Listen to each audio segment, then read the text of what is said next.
आप देख रहे हैं छत्तीसगढ़िया सबले बढ़िया। आपके साथ मैं हूं प्रतिज्ञा ठाकुर। आपको छत्तीसगढ़ की 4 बड़ी खबरें सबसे पहले बताते हैं। सीएम विष्णुदेव साय का पहला विदेश दौरा होने वाला है। 10 दिनों के लिए विदेश दौरे पर जाने वाले सीएम जापान और साउथ कोरिया का दौरा करेंगे। तो वहीं दूसरी खबर केशकाल से है, जहां जवानों और नक्सलियों के बीच बड़ी मुठभेड़ हुई है। डीआरजी जवानों और नक्सलियों के बीच मुठभेड़ हुई। 10 से 12 नक्सली यहां पर मौजूद थे, ऐसी सूचना मिली थी। तीसरी खबर आपको बता दें कि अब छत्तीसगढ़ में जल्द कमिश्नर प्रणाली लागू होने वाली है। मुख्यमंत्री विष्णुदेव साय ने स्वतंत्रता दिवस के मौके पर पुलिस कमिश्नर सिस्टम शुरू करने की घोषणा कर दी है। तो वहीं चौथी और आखिरी खबर कोरबा से है, जहां पर बाइकर्स ने जमकर उत्पात मचाया है। बाइक के साइलेंसर से पटाखे फोड़े हैं, जिसके बाद पुलिस ने उन्हें समझाइश भी दी है। तो ये 4 बड़ी खबरें हैं। आगे छत्तीसगढ़ की तमाम बड़ी खबरों पर हमारी नजर होगी। और सबसे पहले बात सीएम विष्णुदेव साय के विदेश दौरे की। मुख्यमंत्री विदेश दौरे पर जाने वाले हैं। 10 दिनों के लिए विदेश दौरे पर जाएंगे सीएम विष्णुदेव साय। 21 से 31 अगस्त तक विदेश के दौरे पर रहेंगे सीएम साय। और बतौर मुख्यमंत्री विष्णुदेव साय का ये पहला विदेश दौरा है। इस यात्रा में सीएम साय जापान और दक्षिण कोरिया जाएंगे। दौरे का उद्देश्य राज्य में निवेश बढ़ाना है, औद्योगिक विकास और इंफ्रास्ट्रक्चर क्षेत्र में नए अवसर तलाशना। सीएम के साथ मुख्य सचिव और प्रमुख सचिव भी साथ जाने वाले हैं। तो बड़ी खबर है, सीएम विष्णुदेव साय विदेश दौरे पर जाने वाले हैं। 21 अगस्त को सीएम विदेश दौरे के लिए रवाना होंगे। 10 दिनों का ये दौरा सीएम का बेहद अहम। 21 से 31 अगस्त तक विदेश के दौरे पर रहेंगे सीएम विष्णुदेव साय। और बड़ी बात यह है कि बतौर मुख्यमंत्री विष्णुदेव साय की ये पहली विदेश यात्रा है। और इस यात्रा में सीएम विष्णुदेव साय जापान और दक्षिण कोरिया जाएंगे। और इस दौरे का उद्देश्य राज्य में निवेश बढ़ाना है। खबर पर अधिक अपडेट के साथ अभिषेक तिवारी लाइव जुड़ गए हैं। अभिषेक, सीएम विष्णुदेव साय पहली बार विदेश दौरे पर जा रहे हैं। 10 दिनों का ये दौरा छत्तीसगढ़ के लिहाज से कितना अहम और निवेश किस तरह से अब बढ़ने वाला है छत्तीसगढ़ में? बिल्कुल, देखिए प्रतिज्ञा, निवेश के तौर पे बहुत अहम दौरा है, क्योंकि छत्तीसगढ़ उद्योग नीति आई थी कुछ दिनों पहले, जिसके लिए पूरे देश में घूम घूम कर विष्णुदेव साय ने जो औद्योगिक नीति है लोगों से, जिसके लिए वो कभी मुंबई गए हैं, कभी बेंगलोर गए हैं, तो उद्योग नीति जो थी उसको लेकर वो जगह जगह देश में भी जाते रहे। अब छत्तीसगढ़ में उद्योग बढ़ाने के लिए वो विदेश दौरा करेंगे, जिसके लिए 21 अगस्त को यहाँ से पहले वो दिल्ली जाएंगे। दिल्ली में 2 अहम बैठकों में शामिल होंगे और वहाँ से फिर जापान के लिए पहले रवाना होंगे। जापान में जाएंगे। जापान में वहाँ जो उद्योगपति हैं उनके साथ बैठकें होंगी। छत्तीसगढ़ में जो नई उद्योग नीति आई है उसके लिए चर्चाएं होंगी।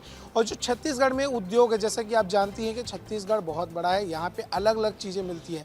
माइनिंग के तौर पे देखें, चाहे यहाँ फैक्ट्री खोलने के तौर पे देखें, तो अलग अलग चीज़ों का जो यहाँ फ़ायदा मिलता है उद्योगपतियों को, तो उसके लिए वो चीज़ें बताएंगे।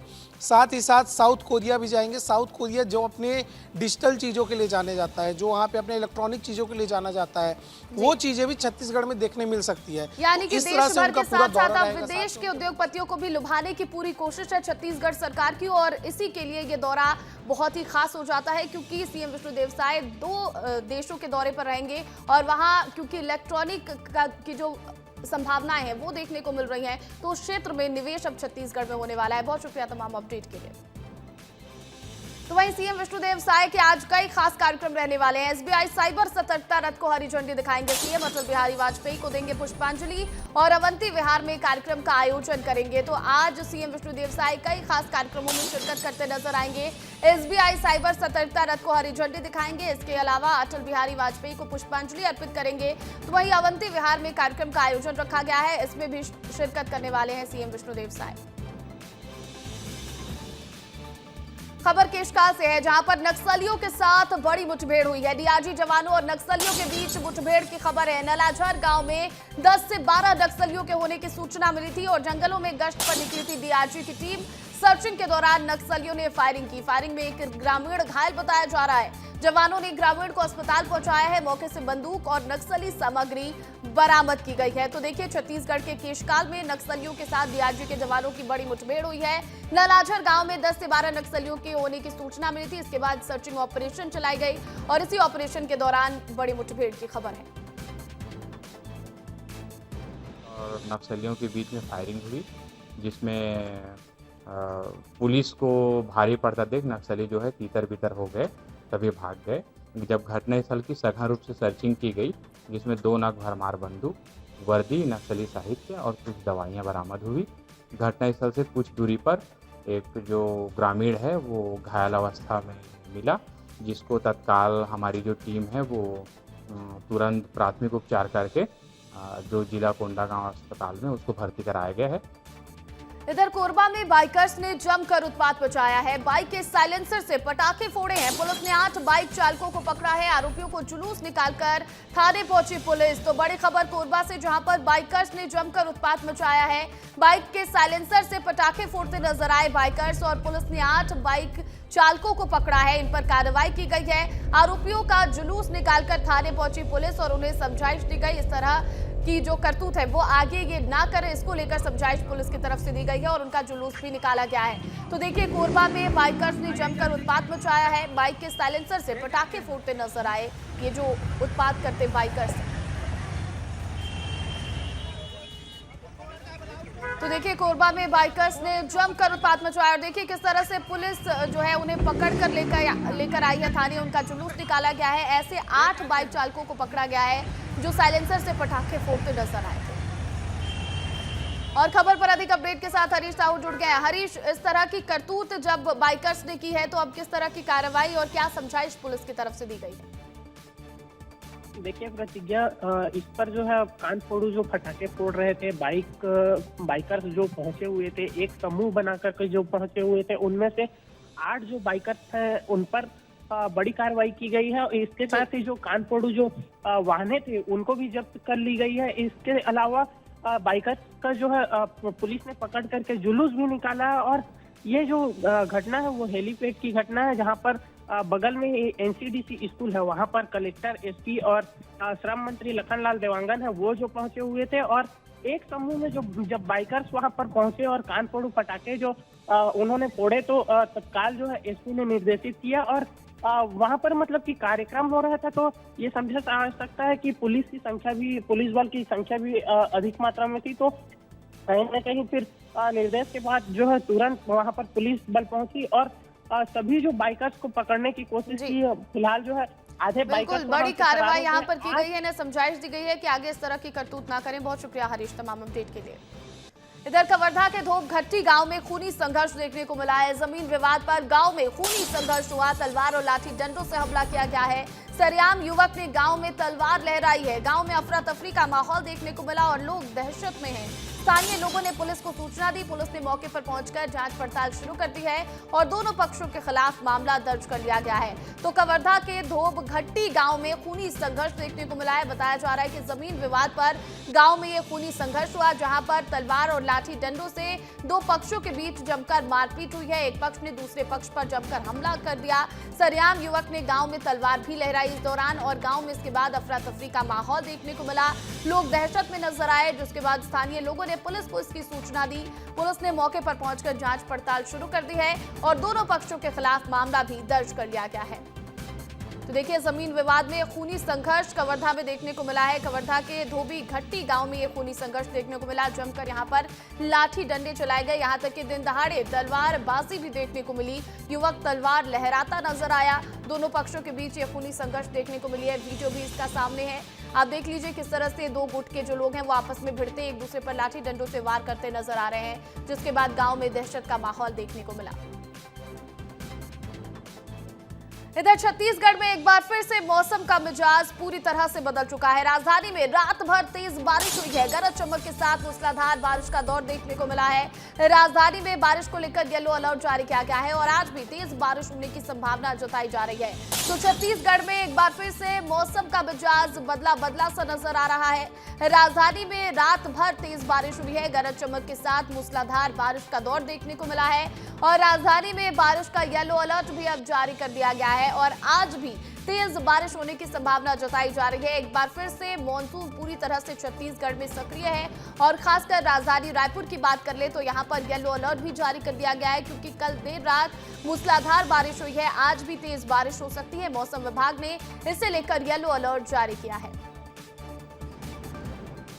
खबर गरियाबंद से, जहां पर बारिश से तालाब लबालब भरा हुआ है। बारिश के साथ लगातार जलस्तर बढ़ता जा रहा है। तटवर्ती गांवों में अलर्ट जारी किया गया है। मुनादी कर चेतावनी भी लोगों को दी जा रही है। सीकासार तालाब से पानी छोड़ा गया है। तो गरियाबंद में बारिश के बाद तालाब पूरी तरह से लबालब भरा हुआ है।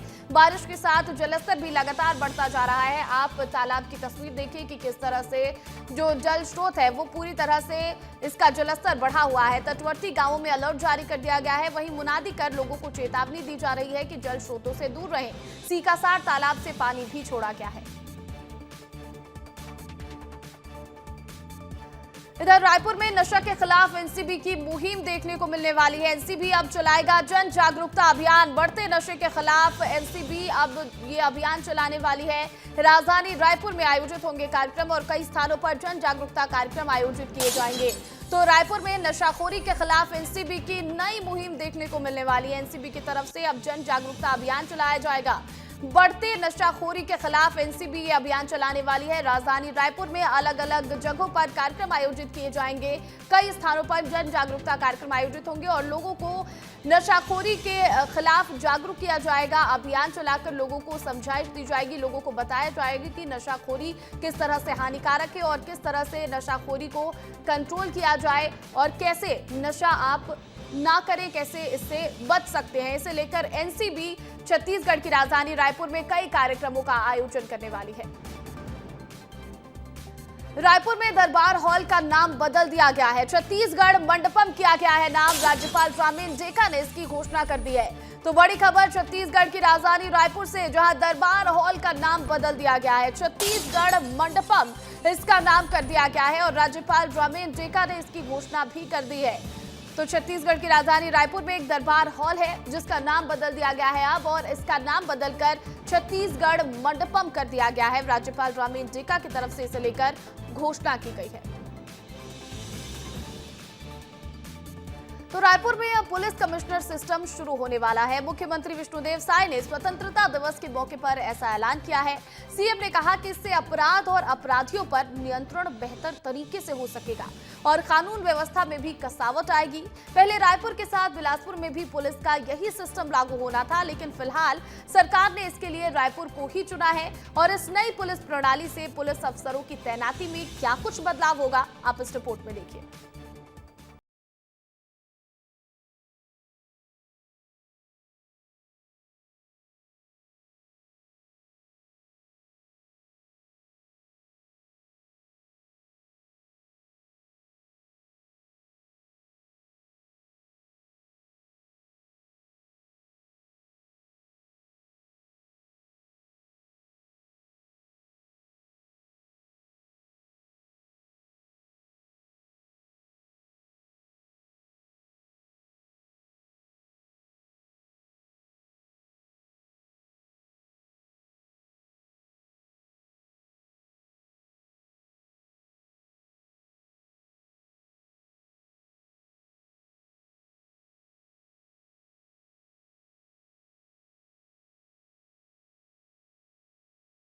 कमिश्नर होता है। पुलिस के पास डिस्ट्रिक्ट मजिस्ट्रेट से ज्यादा ताकत होती है। किसी भी प्रावधान के लिए कलेक्टर की अनुमति की जरूरत नहीं होती है। मजिस्ट्रेट पावर भी पुलिस के पास आता है। एसपी या एसएसपी रैंक के ऊपर का अधिकारी कमिश्नर होगा। पुलिस को फैसले लेने में इससे आसानी होती है। साथ ही कमिश्नरी प्रणाली लागू होने से पुलिस बल बढ़ जाता है। ये प्रणाली मुख्य रूप से 16 राज्यों और केंद्र शासित प्रदेशों में फैली हुई है। 2023 में रायपुर और बिलासपुर के लिए प्रस्ताव था, लेकिन अब केवल रायपुर को इसमें शामिल किया गया है। इसका मतलब ये होगा कि कमिश्नरी सिस्टम लागू होते पुलिस को कड़े प्रावधान के लिए कलेक्टर के पास नहीं जाना पड़ेगा। रायपुर में पुलिस कमिश्नर प्रणाली लागू होने से एसपी की जगह पुलिस कमिश्नर मुख्य होंगे, जो आमतौर पर एडीजी या आईजी रैंक के आईपीएस अधिकारी होंगे। शहर को जोनों में बांटा जाएगा, जिसमें जॉइंट कमिश्नर, एसपी, डीएसपी और थानेदार एसएचओ कहलाएंगे। अब इस प्रणाली में का जो मेन एडवांटेज है वो ये है कि इसमें पुलिस अधिकारियों को जो मजिस्ट्रियल पावर्स मिल जाती हैं। तो वो मजिस्ट्रेट की पावर मिलने से, एग्जीक्यूटिव मजिस्ट्रेट की पावर से, गुंडागर्दी तो कंट्रोल करने के लिए जो प्रिवेंटिव एक्शन लेना होता है उसके लिए आप किसी और पर निर्भर नहीं होते। तो पुलिस कमिश्नर को जब पावर मिल जाती है या डीसीपी को पावर मिल जाती है तो वो गुंडों के खिलाफ कार्रवाई करने के लिए जो बाउंड ओवर की कार्रवाई करते हैं, या और ऐसे बहुत सारे सीआरपीसी के अंदर प्रावधान, अभी जो बीएनएसएस में इक्विवेलेंट प्रावधान है उसके अंदर, तो मैजिस्ट्रियल पावर्स मिल जाती हैं, चाहे वो 144 के तहत कार्रवाई करनी हो या अन्य कार्रवाई हो। मध्य प्रदेश के इंदौर और भोपाल में कमिश्नरी की व्यवस्था है, वहीं उत्तर प्रदेश में एमपी से भी पहले कमिश्नरी की व्यवस्था लागू हुई थी। पुलिस कमिश्नर प्रणाली लागू करने के बाद पुलिस को मजिस्ट्रियल पावर भी मिल जाएगी, जिससे वो आपराधिक प्रकरणों में त्वरित निराकरण कर सकते हैं और निर्णय ले सकते हैं। इसके अलावा मजिस्ट्रियल पावर मिलने के बाद में कड़े एक्शन के लिए उनको कलेक्टर के पास नहीं जाना पड़ेगा। और कुल मिलाकर ये फैसला इसलिए लिया गया है ताकि आपराधिक तत्वों पर तेजी से लगाम लगाया जा सके और रायपुर पुलिस और सशक्त हो सके। इसके साथ ये छत्तीसगढ़ उन राज्यों में भी शामिल हो जाएगा जहाँ ये प्रणाली लागू है। कैमरा पर्सन दुर्गेश के साथ रोहित मिश्रा, विस्तार न्यूज, रायपुर। इधर केशकाल में युवकों का ऑस्ट्रेलिया प्रेम दिखा है। ऑस्ट्रेलिया का झंडा लगाकर घूमते दिखे युवक, कार की बोनट पर लगाया ऑस्ट्रेलिया का झंडा। स्वतंत्रता दिवस के दिन घूमने आए थे टाटा मारी। एसडीओपी अरुण नेताम ने युवकों को फटकार भी लगाई है। एसडीओपी ने कार से उतरवाया ऑस्ट्रेलिया का झंडा और युवकों को गलती ना दोहराने की चेतावनी दी गई है। तो बड़ी खबर केशकाल से है, जहां पर युवकों का ऑस्ट्रेलिया प्रेम देखने को मिला है। देखिए किस तरह से कार की बोनट पर ऑस्ट्रेलिया का झंडा लगाकर युवक घूमते दिखे हैं। कार की बोनट पर ये ऑस्ट्रेलिया का झंडा लगा था और स्वतंत्रता दिवस के दिन ये टाटा मारी घूमने आए थे सभी युवक, जहां पर इन्होंने कार की बोनट पर ऑस्ट्रेलिया का झंडा लगाया था, जिसे लेकर एसडीओपी अरुण नेताम ने युवकों को फटकार भी लगाई और कार से ऑस्ट्रेलिया का झंडा उतरवाया गया। युवकों को ऐसी गलती ना दोहराने की चेतावनी भी दी गई है।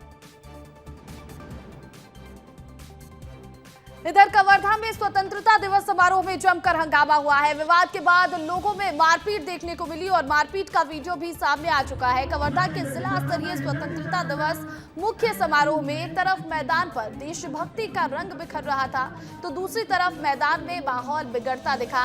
कार्यक्रम के दौरान कुछ लोग आपस में बहस करते नजर आए और उसके बाद हाथापाई पर उतर आए। मौके पर मौजूद लोगों ने इस पूरी घटना का वीडियो बना लिया है, जो अब सोशल मीडिया पर तेजी से वायरल हो रहा है। और आप देखिए किस तरह से स्वतंत्रता दिवस के मौके पर हुड़दंग यहाँ पर देखने को मिल रही है, किस तरह से लोग हंगामा करते एक दूसरे को मारते पीटते नजर आ रहे हैं।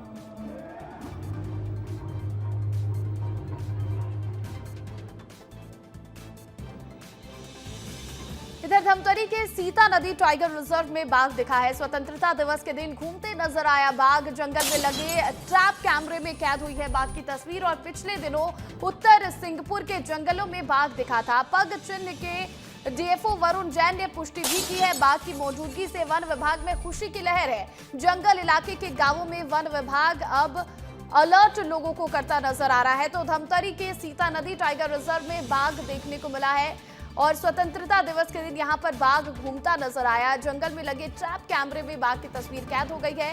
इसके पहले उत्तर सिंहपुर के जंगलों में भी बाघ दिखा था। पग चिन्हों से डीएफओ वरुण जैन ने पुष्टि की थी इसकी। और बाघ की मौजूदगी से वन विभाग में एक और जहां खुशी की लहर है, तो वहीं जंगली इलाके के गांवों में लोगों को वन विभाग की तरफ से अलर्ट भी किया जा रहा है।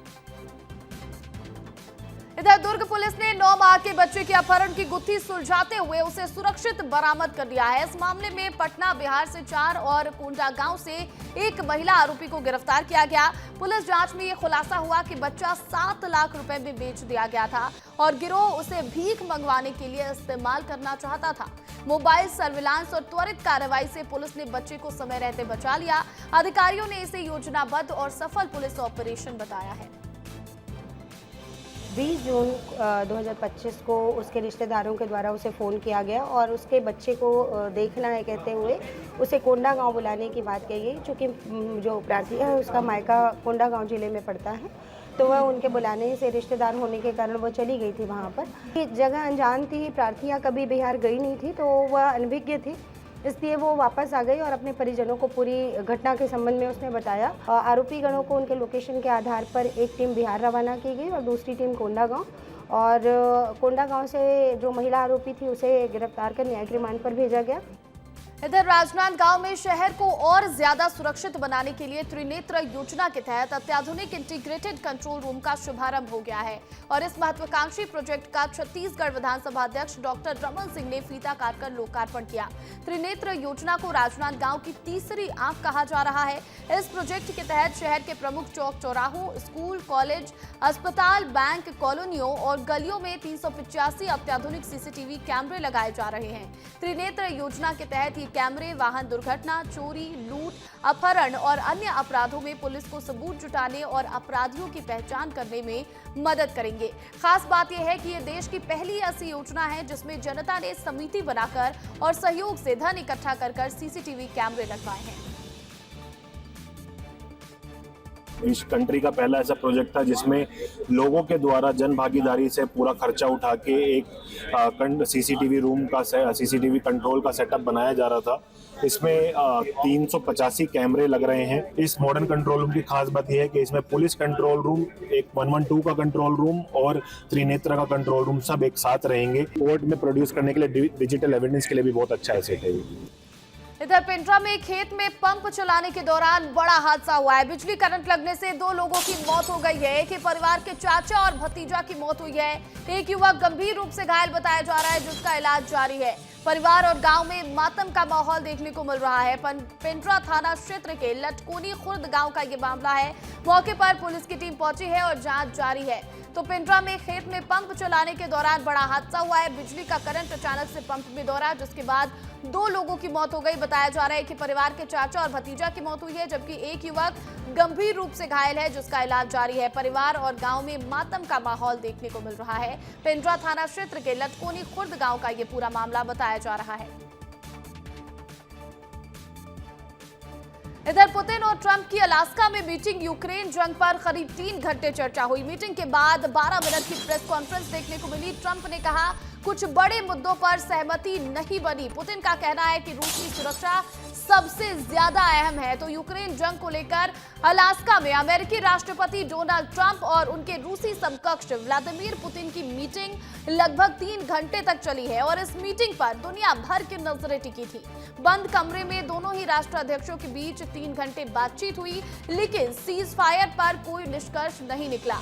लेकिन पुतिन ने अब ट्रंप को मॉस्को आने का निमंत्रण दिया है। रूसी राष्ट्रपति पुतिन और अमेरिकी राष्ट्रपति ट्रंप ने अलास्का में 3 घंटे तक बातचीत की और इसके बाद 12 मिनट की इन्होंने प्रेस कॉन्फ्रेंस भी की। इस दौरान उन्होंने पत्रकारों के किसी सवालों का जवाब नहीं दिया जबकि डोनाल्ड ट्रंप ने कहा कि कई ऐसे महत्वपूर्ण मुद्दे थे जिस पर सहमति नहीं बनी। वहीं पुतिन का कहना है कि रूस की सुरक्षा सबसे ज्यादा अहम है। इधर अमेरिका के न्यूयॉर्क में धमाका हुआ है। अपर ईस्ट साइड में ब्लास्ट की खबर है। धमाके से अफरा तफरी का माहौल देखने को मिला। पुतिन और ट्रंप की मुलाकात से पहले यह धमाका हुआ है। एक और अलास्का में व्लादिमीर पुतिन और डोनाल्ड ट्रंप की मुलाकात थी और इसके ठीक पहले अमेरिका के न्यूयॉर्क में धमाका हुआ। अपर ईस्ट साइड में यह ब्लास्ट हुआ है। धमाके से अफरा तफरी का माहौल देखने को मिला और देखिए किस तरह से ये जोरदार धमाका हुआ। इसके बाद धुएं का गुबार नजर आ रहा है। हालांकि कारण क्या रहा इस धमाके का ये अब तक पता नहीं चल सका है। तो ये 2 तस्वीरें आप देख लीजिए। पहली तस्वीर उस प्रेस कॉन्फ्रेंस की, प्रेस ब्रीफिंग की जो 3 घंटे की मुलाकात के बाद व्लादिमीर पुतिन और डोनाल्ड ट्रंप ने की है। तो वहीं दूसरी तस्वीर आपको दिखा रहे हैं न्यूयॉर्क की जहां पर धमाका हुआ है। दोनों ही राष्ट्राध्यक्षों की मुलाकात से ठीक पहले न्यूयॉर्क में जोरदार धमाका हुआ। न्यूयॉर्क का अपर ईस्ट साइड है जहां पर ये ब्लास्ट हुआ है। तो ये 2 तस्वीरें आपके सामने आपको दिखा रहे हैं।